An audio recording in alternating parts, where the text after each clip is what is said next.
You, John Fitzgerald Kennedy, do solemnly swear. I, John Fitzgerald Kennedy, do solemnly swear.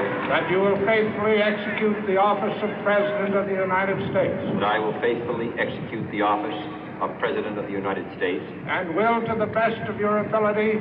And will, to the best of my ability. Preserve, protect, and defend the Constitution of the United States. Preserve, protect, and defend the Constitution of the United States. So help you God. So help me God.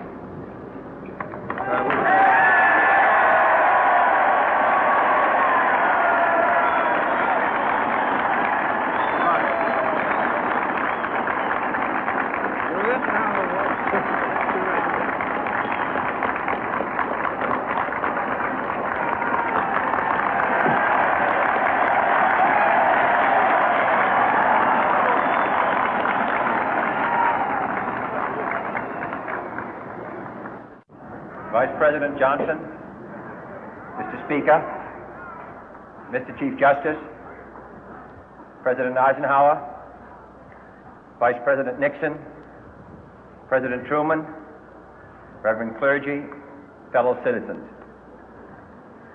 We observe today not a victory of party, but a celebration of freedom, symbolizing an end as well as a beginning, signifying renewal as well as change.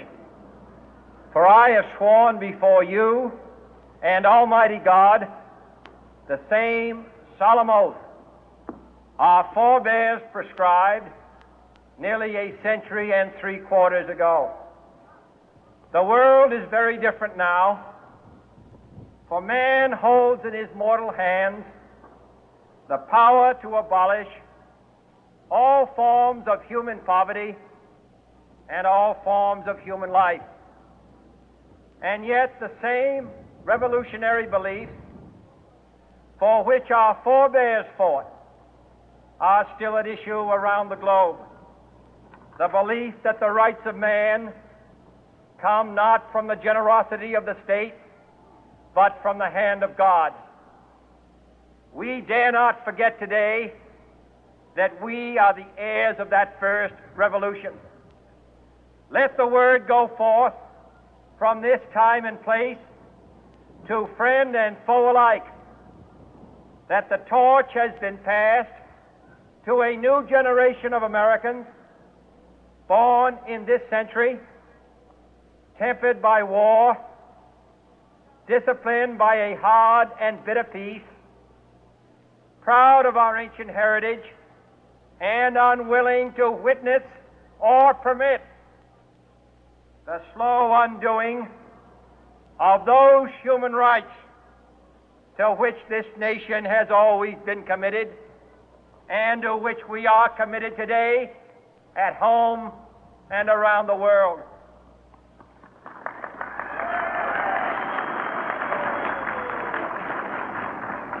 Let every nation know, whether it wishes us well or ill, that we shall pay any price, bear any burden, meet any hardship, support any friend, oppose any foe to assure the survival and the success of liberty.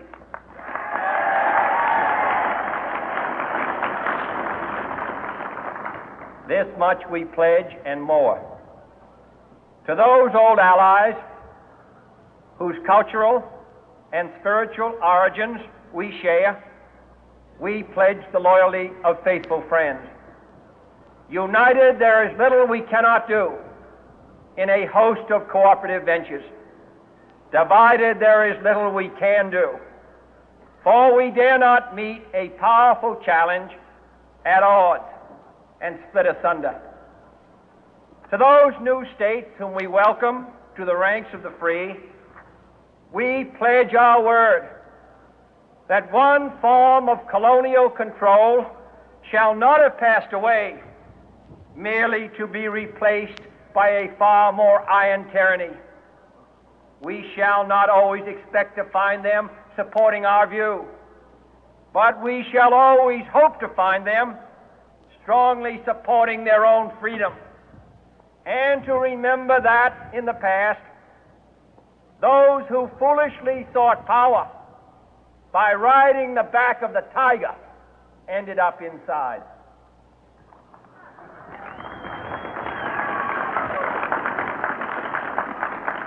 To those people in the huts and villages of half the globe struggling to break the bonds of mass misery, we pledge our best efforts to help them help themselves for whatever period is required, not because the communists may be doing it, not because we seek their votes, but because it is right. If a free society cannot help the many who are poor, it cannot save the few who are rich.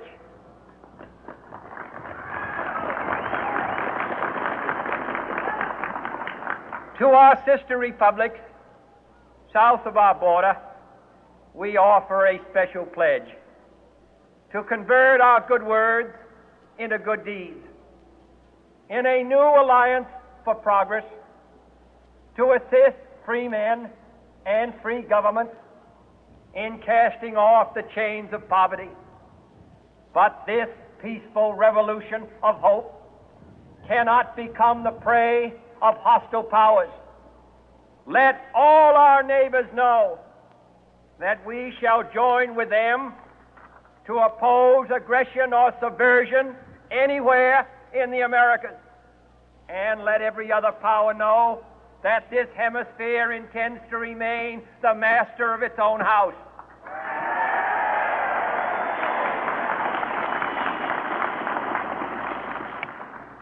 To that World Assembly of Sovereign States, the United Nations, our last best hope